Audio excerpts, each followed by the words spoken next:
الرحمن الرحیم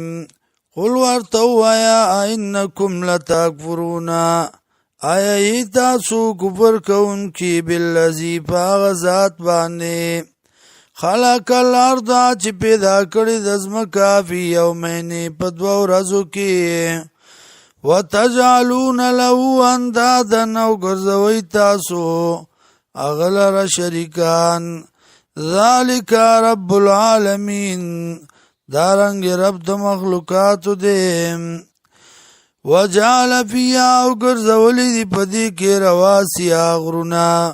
من فوقها د پاس دینا وبارک فیها او برکت چولے پدی کی وقدر فیها او انداز کری دی لرا اقواتن انداز کړی دی په دې کې اقواتها قوتونه د دې فی اربعه ایام بسلور ورځو کې سواء للسائلین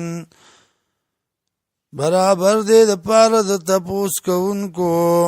ثم استوى بیا اراده وکړه الی السماء اسمان تا وهي دخان او داو لوګې لوخړه فقال لها نوی دیتا وللارض یوزمکتا اتیارات لوکی توان بخوشای او کرهن یا پا مجبورائی قالتا نوی دوارو اتینا طایعین رات لکو منگا تابدارو فقضاؤن سبع سماوات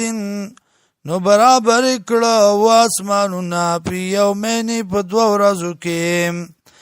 واوحا فی کل سماء او وی خدا پار یو اسمان دار یو اسمان کے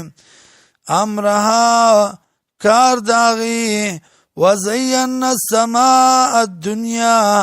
او غیست کڑے منگا اسمان د دنیا بمصابیها پڑیو باندے وحفظن او ساتو منگا دیلرا پا مکمل ساتلو ذالک تقدیر العزیز العلیم دارنگ دے قدرت والا ذات غالب و پوام فین آرزو کا چرتا دی آرازو کا فکل ورطو ویا انذرتکم صائقتم مثل صائقت عاد و سمود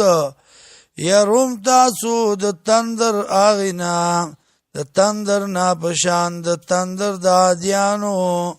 او سمودیانو از جاتم الرسلو کلا چرال دیتا پیغمبران من بین ایدیهم اخی د دینا ومن خلفهم او رستو د دینا اللہ تعبدو الا اللہ دا چی عبادت بن کوئی تاسو مگر دیو اللہ قالو دی لو شاء ربنا کچرت خوخ د رب زمونگا